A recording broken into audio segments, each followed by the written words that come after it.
इरफान अंसारी जो है उसको घर में घुस के मारने का धमकी दिया। तो अभी जेएलके के ये जो नेत्री हैं अपने आप को निशा भगत जी, निशा भगत जी ये अपने आप को खुद को बड़ी नेत्री साबित करना चाहती हैं। ये इलेक्शन लड़ने के लिए जेएलके में ज्वाइन की। आप बताओ कि 100 वोट भी नहीं रही होगी क्या है। और मैं प्रशासन से मांग भी करता हूं कि जल्द से जल्द इसकी गिरफ्तारी होनी चाहिए। क्योंकि जी हाँ, नमस्कार, आप देख रहे हैं आकर्षण न्यूज। आकर्षण न्यूज में आप सभी का स्वागत है। जी हाँ, मैं अभी पहुंचा हूँ यूथ कांग्रेस कोऑर्डिनेटर के जो यहाँ पे हमारे युवा नेता है। अभी इलेक्शन भी चल रहा है, काफ़ी चर्चित नेता भी है।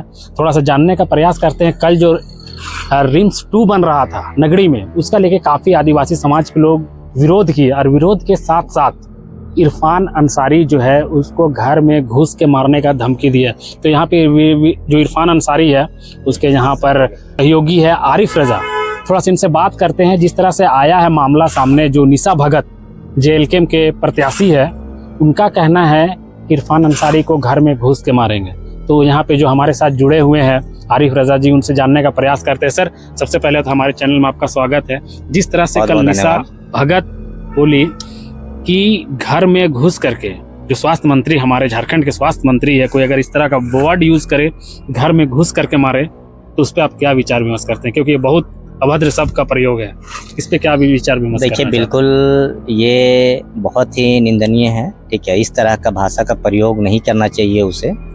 और देखिए, वो उतना ही आदिवासी जमीन के लिए जो लड़ाई कर रही है, ठीक है, वो एक दलाली कर रही है। ठीक है, मैं ये कहना चाहूँगा कि देखिए, आदिवासी सरना की आप उतने ही हितैषी हैं, तो आप सरना धर्म कोड जो आपके जो आला कमान है, आदरणीय प्रधानमंत्री नरेंद्र मोदी जी, यहाँ पे बीजेपी वालों ने ही रिम्स 2 का विरोध किया, बहुत जोरों शोर से कर रहा है। अभी जेएलके के ये जो नेत्री हैं अपने आप को निशा भगत जी ये अपने आप को खुद को बड़ी नेत्री साबित करना चाहती हैं। ठीक है, मुझे इनका इतिहास पता है। मैंने इन्हें प्रमोट करने में कोई कसर नहीं छोड़ा। इनफैक्ट इटकी में भी मैंने उसे बुलाया था कि आओ। ठीक है, एक उस टाइम पे वो कांग्रेस के यूथ कांग्रेस की इलेक्शन भी लड़ रही थी प्रदेश महासचिव के लिए, तो मैंने उस टाइम पे सपोर्ट किया था। लेकिन आज के टाइम में आप देखिए कि इसकी जो बोली है, ठीक है, किस तरीके से ये बात करने लगी है। देखिए, सबसे पहली बात क्या है कि आप एक माननीय के बारे में बात कर रहे हैं। वो झारखंड सरकार के स्वास्थ्य मंत्री हैं और रिम्स 2 को लाने में उनका बहुत बड़ा योगदान रहा है, आदरणीय हेमंत सोरेन जी और आदरणीय डॉक्टर इरफान अंसारी जी का। तो एक्चुअल में देखिए, आदिवासी की हितैषी तो हेमंत सोरेन और इरफान अंसारी जी है। ये कल के जो बच्चे लोग आकर के जो पॉलिटिक्स कर रहे हैं जेएलके में, मैं कहता हूँ कि इतना हिम्मत इसको कैसे बढ़ गया? इसके पीछे किसका हाथ है? इस तरह जो भाषा का जो ये प्रयोग कर रही है, कहीं जयराम का हाथ तो नहीं है?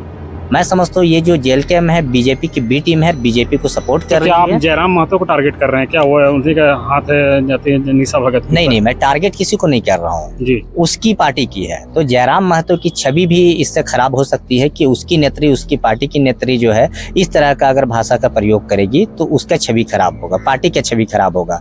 तो मैं जयराम महतो से आपके चैनल के माध्यम से अपील करना चाहूँगा कि ऐसे नेत्री को जो आपने अपने पार्टी में शामिल कर रखा है, ऐसे को आप हटाइए पार्टी से। अगर पार्टी का अस्तित्व बचाना है, पार्टी को आगे लेके जाना है, तो ऐसे लोगों को किसी भी पार्टी में रहने की जगह नहीं। कांग्रेस ने कुछ दिन पहले इसे हटाया था, आप लोगों को पता होगा, वाइस प्रेसिडेंट थी ये यूथ कांग्रेस का।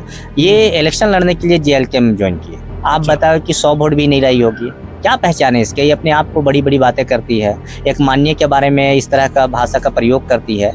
तो ये बहुत ही मतलब कड़ी निंदा करता हूं और इसके ऊपर एफआईआर भी किया गया है। ठीक है, और मैं प्रशासन से मांग भी करता हूं कि जल्द से जल्द इसकी गिरफ्तारी होनी चाहिए। क्योंकि ऐसे लोगों, ऐसी विवादित मतलब जो भाषा का ये उपयोग कर रहे हैं, तो वैसे लोगों को कड़ी से कड़ी कार्रवाई करनी चाहिए। तो जिस तरह से आप बता रहे हैं कि कड़ी से कड़ी सजा होना चाहिए, तो यहाँ रिम्स 2 बनना चाहिए कि नहीं? बिल्कुल बननी चाहिए। देखिए, रिम्स 2 आदिवासी या मूलवासी का सिर्फ नहीं है, ये जनता के हित के लिए काम हो रही है। रिम्स 2 आप समझ सकते हैं कि हमारे जो माननीय स्वास्थ्य मंत्री जी हैं, वो दिन रात एक करके, ठीक है, अपने आप को मतलब खुद को नहीं समझ के, अपने फैमिली को नहीं समझ करके वो दिन रात जनता के हित के लिए लगे रहते हैं। तो उन्होंने और आदरणीय हेमंत सोरेन ने, दोनों ने मिलकर के झारखंड में इतना बड़ा प्रोजेक्ट लाए हैं। तो मेरा कहना है कि आप लोग समर्थन दें, आप लोग सपोर्ट करें। आप ये जेएलके में कल का एक नेत्री है, इस तरह से भाषा का प्रयोग करेगी, तो ये बर्दाश्त से बाहर है। केस हो गया है इसके ऊपर और इसके ऊपर कड़ी कार्रवाई भी होनी चाहिए। आप देख सकते हैं जिस तरह से एक इरफान अंसारी का सहयोगी है बोल सकते हैं। और मैं आपको बता दूं, जिस तरह से आप रांची जाइएगा और जिस तरह से एम्स का रश है, भीड़ है, उसको देख करके इरफान अंसारी, माननीय मंत्री जो हेमंत सोरेन है, उन्होंने रिम्स 2 का फैसला लिया। लेकिन आप देख सकते हैं जिस तरह कल विवाद, आंसू गैस, बहुत तरह की चीज़, यहाँ पत्रकार तक को वहाँ जाने के लिए रोक लगा दिया गया, क्योंकि रिम्स 2 जो है किसी तरह बन सके और यहाँ के लोकल जो है जिस तरह से परेशान रहते हैं अपना बीमारी को लेकर के, जितना जल्दी हो सके रिम्स 2 बनाने की अनुमति